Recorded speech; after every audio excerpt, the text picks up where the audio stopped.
सौतेली माँ और जादुई सोने का सांप। मुन्नी की सौतेली माँ आए दिन उस पर अत्याचार किया करती थी। घर का सारा काम उससे करवाती थी, साथ ही उसे बहुत मारा पीटा भी करती थी। ऐसे ही एक दिन मुन्नी अपनी माँ के लिए रोटी बना रही होती है और उससे एक दो रोटियां जल जाती हैं।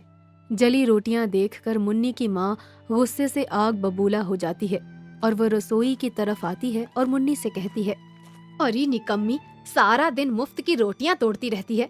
तुझसे तो एक काम भी ढंग से नहीं होता है। ये जो रोटियां जलाई है ना, इसकी भरपाई क्या तेरी वो मरी हुई माँ आके करेगी? माँ, मुझे माफ कर दो, मुझसे गलती से जल गई। आगे से ऐसा नहीं होगा। वो तो मैं अच्छे से जानती हूँ कि आगे से अब नहीं होगा ऐसा, लेकिन आज जो गलती हुई है उसकी सजा तो तुझे जरूर मिलेगी। नहीं माँ, मुझे मत मारो। मैं अब गलती नहीं करूंगी। मुझे माफ कर दो माँ। मैं अब ध्यान से काम करूंगी। गलती से भी कुछ भी गलत नहीं करूंगी। प्लीज मुझे इस बार माफ कर दो माँ। मुझे मत मारो। मेरे अंदर दया भाव की कोई चीज नहीं है। तुझे लेकर तो बिल्कुल भी नहीं है, क्योंकि तू तो तेरी मरी हुई माँ की बेटी है। तू मेरी अपनी बेटी बिल्कुल नहीं है, जो मैं तुझ पर अपनी दया दिखाऊं, तुझे प्यार करूं, तेरा ध्यान रखूं। समझी? तू मेरी सौतेली बेटी है और मैं तुझसे सौतेला व्यवहार करके कुछ गलत नहीं कर रही। और वैसे भी तूने जो गलती की है ना, वो माफी के लायक नहीं है। इतनी बड़ी हो गई है और तुझे घर का काम नहीं करना आता। अगर मैं तुझे घर का काम ना सिखाऊं तो सारी दुनिया मुझे ही कोसेगी कि बेटी को कुछ नहीं सिखाया। इतना बोलकर मुन्नी की सौतेली माँ पास में रखा चिमटा गर्म करके मुन्नी का हाथ जला देती है। मुन्नी बेचारी दर्द से कराहती रहती है, चिल्लाती रहती है, मगर उसकी माँ इतनी निर्दयी होती है कि उसको उसका दर्द महसूस ही नहीं हो रहा होता। ऐसे ही कुछ दिन बीत जाते हैं। ऐसे ही एक दिन मुन्नी गांव के कुछ बच्चों के साथ खेल रही होती है।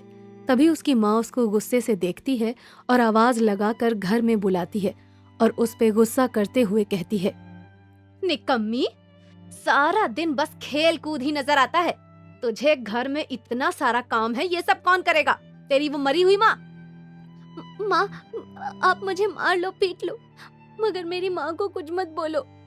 ओहो हो, बहुत बुरा लग रहा है माँ के लिए ये सब सुनकर, हाँ? इतना बोलकर मुन्नी की माँ उसको डंडे से बहुत मारने लगती है। मुन्नी को मार मार कर उसकी माँ उसकी हालत खराब कर देती है। बेचारी मुन्नी रो रो कर खुद का बुरा हाल कर लेती है। बेचारी मुन्नी को अपनी माँ का अत्याचार आए दिन सहना पड़ता है। ऐसे ही एक दिन मुन्नी की माँ अपने कमरे में बैठे बैठे कुछ योजना बना रही होती है और वो खुद से कहती है, इस मुन्नी की बच्ची का कुछ न कुछ तो करना ही होगा।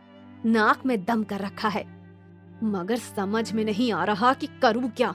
इसे घर से निकालने से अच्छा है कि इस दुनिया से ही निकाल दो, ताकि ना रहे बांस और ना बजे कभी बांसुरी।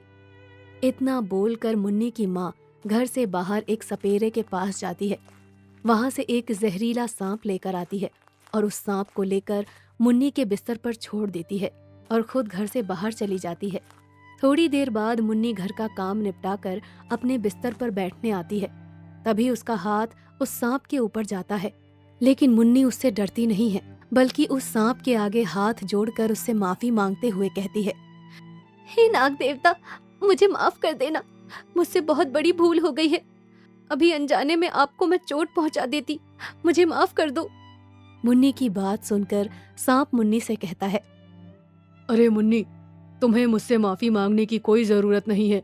और हाँ, मैं एक जादुई सांप हूँ और मैं तुम्हारी मदद करने आया हूँ। मेरी मदद? लेकिन आप मेरी क्या मदद करोगे?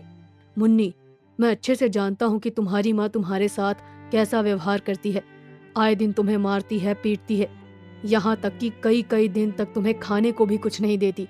मैं सब कुछ जानता हूँ और तुम्हारी माँ मुझे यहाँ लेकर आई है ताकि मैं तुम्हें डस लूं और तुम्हारी मौत हो जाए। लेकिन मैं एक जादुई सांप हूँ और मैं भले लोगों के साथ कभी बुरा नहीं करता। तुम एक अच्छी बच्ची हो, इसलिए मैं तुम्हारी मदद करने आया हूँ। मैं तुम्हें कभी भी नुकसान नहीं पहुँचाऊंगा, बल्कि मैं बुरे लोगों को हमेशा नुकसान पहुँचाता हूँ ताकि उनको उनके कर्मों की सजा मिल सके। ऐसे ही कुछ दिन बीत जाते हैं। मुन्नी की माँ को समझ में नहीं आता कि सांप ने मुन्नी को क्यों नहीं काटा। ऐसे ही मुन्नी सांप के साथ खेला करती, उससे बातें किया करती और उसके साथ समय बिताया करती। लेकिन वो सांप सिर्फ और सिर्फ मुन्नी को ही दिखाई देता। उसकी माँ इस बात से अनजान थी कि वो उसके लाए हुए सांप के साथ बातचीत करती है या समय बिताती है।